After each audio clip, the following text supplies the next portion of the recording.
Olá, sou o professor Sérgio Inácio, do Instituto Federal do Paraná, do campus de Paranavaí, e eu gostaria de dar continuidade às conversações que nós iniciamos ontem em Foz do Iguaçu, na Itaipu, em relação à proposta de projeto que eu sugeri, que eu havia sugerido e que eu acho que é muito importante a gente refletir sobre elas e dar continuidade nessas conversações. Eu acho que foi um momento importante para a gente, pelo menos, startar a conversa, começar a conversar, né? Eu não sei como é que funciona o fluxo de proposições, enfim, né, nas instâncias da Itaipu, então valeu essa ida até Foz do Iguaçu, presencial lá, para participar dessa reunião, ontem, dia 26 de outubro, e eu participei de 3 reuniões, né, uma no PTI, outra foi uma conversação com o CREA e outra foi uma conversação com a diretoria de coordenação da Itaipu. Então eu gostaria de gravar esse vídeo para fazer algumas complementações de informações que eu considero que a minha participação, principalmente em relação à reunião com a diretoria de coordenação, ela não contemplou, não foi possível contemplar adequadamente. Foi uma reunião que acabou sendo bastante prolongada, cansativa e a minha participação lá, eu não consegui colocar essa proposta, mas é preciso que a gente utilize os nossos canais aqui de comunicação. Eu vou utilizar esse meio de comunicação para a gente discutir, para a gente refletir junto sobre isso. Tá? Então, a proposta que eu coloco aqui é a instalação de uma usina fotovoltaica flutuante de médio ou grande porte no lago de Itaipu, próximo à região de Guaíra, mas não necessariamente precisa ser casado com a localização. Acho que o importante é a premissa, o importante é a ideia, o importante é a proposta. E sobre isso eu tenho várias reflexões que é importante a gente fazer juntos aqui. Então a proposta de projeto que está colocada é essa que está aqui. Vamos pegar aqui o apontador. Instalação de uma usina fotovoltaica flutuante de médio ou grande porte no lago de Itaipu. Detalhamentos e proximidades há que se discutir, refletir melhor e analisar essas coisas todas. Vamos fazer primeiramente um resgate do histórico dessa discussão, de onde veio, quais foram os porta-vozes, quais foram os interlocutores que nós conversamos, que nós interagimos sobre essa questão. Primeiramente, numa visita que o NUVR fez ao campus, no início da sua gestão, após ter assumido a diretoria da Itaipu, ele manifestou o desejo de que esse assunto fluísse. Então, nós estamos aqui, eu elaborei uma proposta e encaminhei para o Enio, primeiramente, e depois que as diretorias haviam sido empossadas, eu encaminhei para o Colombo, entendendo, naquele momento, que essa discussão deveria fluir pelo PTI, pelo Parque Tecnológico Itaipu. Nesse momento, depois desta visita, depois desta reunião ou dessa rodada de reuniões em Foz do Iguaçu, eu penso, eu imagino que o espaço mais adequado é que essa questão seja discutida pela diretoria de coordenação da Itaipu. Então, a maneira que eu achei adequada de fazer essa discussão envolvendo os interlocutores, os porta-vozes, enfim, que a gente já conversou anteriormente, é por meio desse vídeo. O mandato do Zeca Dirceu demonstrou interesse em discutir essa questão, então muito obrigado pelo interesse. E gostaria aqui de refletir com o Zunin, com todos e todas, né, que estiveram participando dessas discussões, principalmente o pessoal do corpo técnico, assim, da instituição ali da Itaipu. Afinal de contas, eu sou profissional da área, né, também sou corpo técnico, né, há 40 anos na profissão, e minha área, minha praia aqui é energias renováveis. Então eu gostaria de trabalhar nessas questões para produzir, assim, como espírito de cidadania, algumas coisas interessantes nesse momento. Inclusive, tento ser rápido, porque uma gestão passa rapidinho. Se a gente não agir rapidamente, o ano que vem já é outro momento, é discussão eleitoral, e aí já vem, atropelou o momento e nós não conseguimos efetivar nada. Então vamos pensando dessa maneira.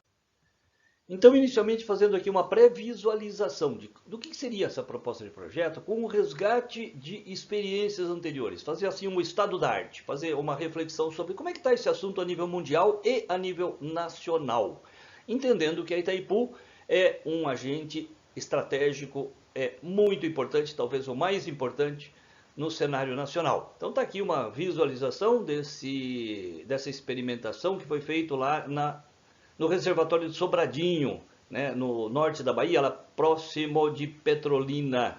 A referência, inclusive, para discutir esse assunto é o Centro de Referência de Petrolina sobre energia solar. Está aqui uma visualização dessa usina. Aqui nós temos no Paraná uma experiência próximo de Curitiba, na Passaúna, no reservatório de Passaúna, né? Mas é bem menor do que a comparação com o caso anterior, que é Sobradinho. E esta visualização que nós temos aqui é do reservatório da Sabesp em São Paulo, Billings, né? Foi inaugurado antes de ontem, hoje é dia 27 de outubro, então foi bem recente essa notícia dessa semana, mas também é de pequeno porte, né? Isso daqui são quase que mini geradores, da categoria de mini geração de energia elétrica, né? Categoria de micro geração até 75 kVA, mini geradores até 1 mega e coisas desse tipo, né? Então está aqui nessa categoria. Está aqui uma outra visualização de Billings, lá da Sabesp. Ok, projetos em operação no Brasil, né? Vamos fazer uma visualização do que tem. O que nós temos de experiências anteriores? Primeiramente, são adequado para grandes reservatórios, né, de usinas hidrelétricas. Tem duas grandes experiências. Primeiramente, Balbina, 5 megawatts, e Sobradinho. Ambas, né? Foi o mesmo projeto, o mesmo pacote de interesse do governo federal anterior, né, e que instalou essas duas usinas aí. Tem algumas outras experimentações, como por exemplo aqui na usina de Primavera, Sérgio Mota, né, mas que já foi retirado, tem algumas experimentações, foi feito lá pelo pessoal da USP, se eu não me engano, né, um projeto de extensão. Tem algumas experimentações que eu já relatei, né, em grandes lagos próximos de áreas urbanas. Então o caso aqui de Passaúna, o caso de Billings, né, se enquadra nesse grupo aí. Então a geração de energia solar flutuantes já existe em outras regiões do mundo, como Europa e Japão, mas não em hidroelétricas e em grande escala. Dado o cenário e características energéticas do Brasil, em que a hidroeletricidade ela é preponderante e que a superfície líquida, né, das hidroelétricas ocupam um território nacional imenso, equivalente a um estado de Sergipe, nós temos muita superfície subutilizada. E aí eu começo fazendo a reflexão sobre a importância desse projeto enquanto estratégia de aperfeiçoamento, de busca de expertises, através da experimentação prática dessa proposta. Então, vamos dar uma olhada no quadro a nível mundial. Energia solar flutuante ganha escala e conheça os principais projetos no Brasil e no mundo. Isso aqui foi uma publicação do Portal Solar de abril do ano passado, 2022.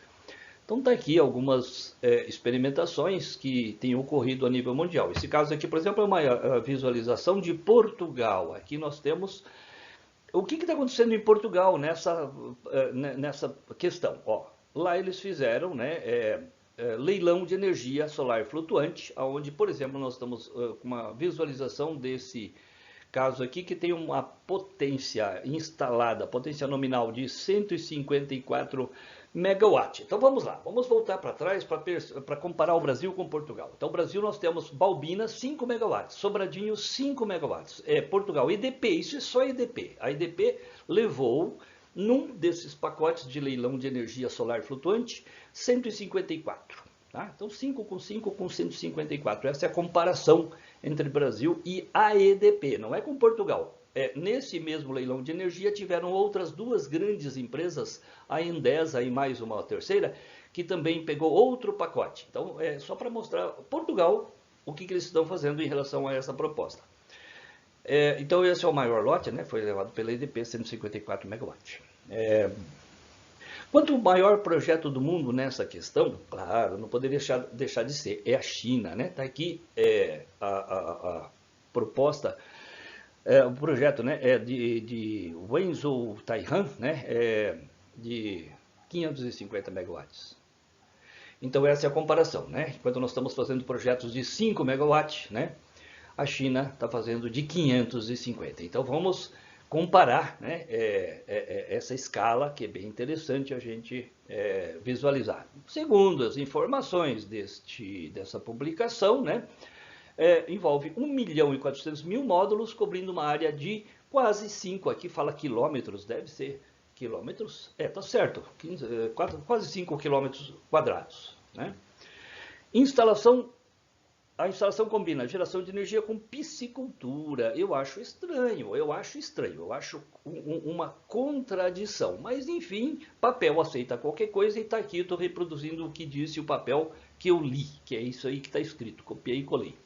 A quantidade de oxigênio, a temperatura fica regulado, então torna mais adequado para a criação de peixes. Eu acho isso uma contradição, por quê? Porque a fotovoltaica sobre o reservatório há que reduzir, produzir sombreamento, reduzir insolação subaquática, o que faz com que não ocorra fotossíntese subaquática, né? E isso impacta na cadeia de alimentos da vida subaquática. Então, esse projeto é um projeto que precisa ser feito para ter experimentação com um olhar multidisciplinar, com preocupação biológica, ambiental. É uma proposta que precisa passar pelo envolvimento da nossa academia. Então, falamos de Brasil, né? Essa proposta ela é excelente para Balbina, né? Eu vou começar por Balbina, porque realmente é o projeto, é a usina hidrelétrica mais interessante para ser feito isso, porque Balbina ela só tem o reservatório, ela não produz energia, ela produz uma energia simbólica, né? Foi um erro de projeto gritante a própria construção de usina, tá? Um reservatório extremamente superdimensionado para o potencial de geração de energia delas, né? Muito embora pensava assim em ter o papel de regulação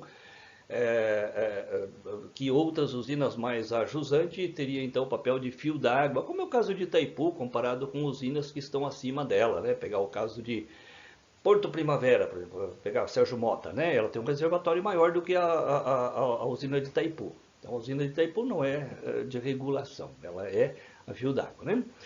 Mas, ok, então vamos lá. Balbina, né? Tendo então um grande reservatório e pouca capacidade de geração, esse é a reflexão. Se você utilizar 1% do reservatório de Balbina, da superfície do reservatório de Balbina para produzir energia solar, esta energia solar tem capacidade para gerar 10 vezes mais a capacidade hidrelétrica da própria usina de Balbina, tá? Então essa é uma comparação interessante. Se aquela usina, se aquele reservatório foi feito para a produção de energia, então veja quanto que aumenta em termos de escala de eficiência energética nesse sentido, né? Então já tem algumas experimentações, então tem algumas expertises, né, já testadas preliminarmente ou em processo de teste. Então, para essa proposta, é preciso resgatar tais aprendizados. Aqui tem algumas empresas de referência, a Sunlution, a WEG, a Cresp. O que é a Cresp? E tem outras, né? Quem fez experimentações, aí esse projeto da Sérgio Mota, lá, do pessoal da Billings, esse pessoal de Passaúna, todos eles são alguma experiência, algumas coisas interessantes a gente precisa aprender com eles, né? A Cresp aí é o centro de referência de energia solar de Petrolina, responsável pela usina solar flutuante de Sobradinho, a maior do Brasil. Então tá aqui essa experiência de Sobradinho, né? 2019 foi implantado esta usina. Inclusive tem relatos, não sei se procede, né? Que até teve alguns afundamentos em algumas coisas. São aprendizados que precisam se ter. É bom que aconteça, né? Para a gente saber. Vamos aprender com os erros também.